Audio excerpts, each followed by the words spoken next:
The snow globe shattered at my feet the moment my son said it. You don't deserve it. Not the trip, not the laughter, not even Christmas. I stood there in my small kitchen, the one with the cracked linoleum and the window that whistled in winter, staring at the phone as if it had teeth. The silence afterward felt heavier than any insult. My name is Grandpa Oliver, and at 73, I had learned to expect many things from life: aching knees, quiet evenings, the slow march of time, but not this. They went to Vail without me. I used to take my boy sledding on hills that were barely hills, just long sides of snow behind the old mill. I taught him to wax skis with a candle when we couldn't afford the good stuff. I taught him how to fall without breaking bones and how to get up without breaking pride. Somewhere between those winters and this one, he decided I didn't belong in the cold joy anymore. The call came 3 days before Christmas. He didn't ask how I was. He didn't mention the cough I'd had for weeks or the way the furnace rattled like a dying train. He just said they were leaving early. Vail, powder, fireplace photos. It's not really your scene, Dad, he added, careful as a man placing a glass on a ledge. And when I said, too softly perhaps, that I had hoped we might spend Christmas together, he exhaled. That's when it came. You don't deserve it. After the call, I swept up the glass from the snow globe. It had been a cheap thing, bought years ago, a plastic cabin with fake snow that never quite settled. I kept the cabin, threw away the rest. On Christmas Eve, the town went quiet in that way that feels like a held breath. I wrapped myself in my old coat and walked to the community center, where a hand-painted sign promised hot soup and company. I didn't go for the soup. I went because loneliness, if you don't keep it moving, turns into something mean. Inside, a woman with silver braids handed me a bowl.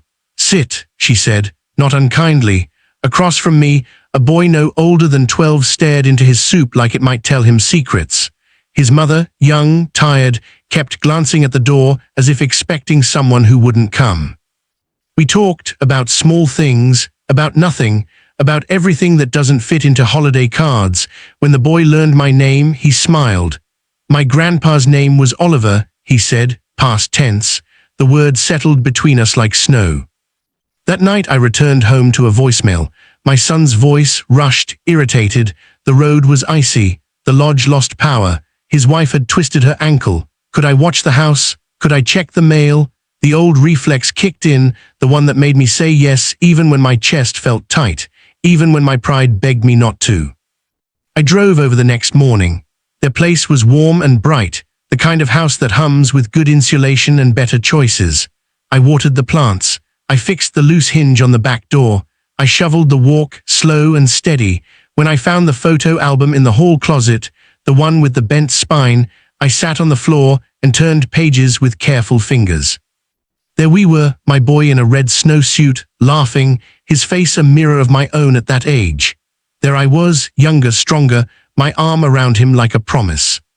On Christmas Day, the phone rang again. This time his voice was different, smaller. He said the roads were closed. He said the charm wore off fast when the lights went out and the pain set in.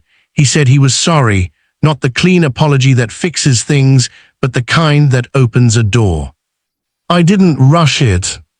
I'll come get you, I said finally, if you want. The drive was long. Snow stitched the world together in white. At the lodge, I found them huddled near a fireplace that struggled like the rest of us. His wife looked up, surprised, and then grateful in a way that didn't need words. My son looked ashamed.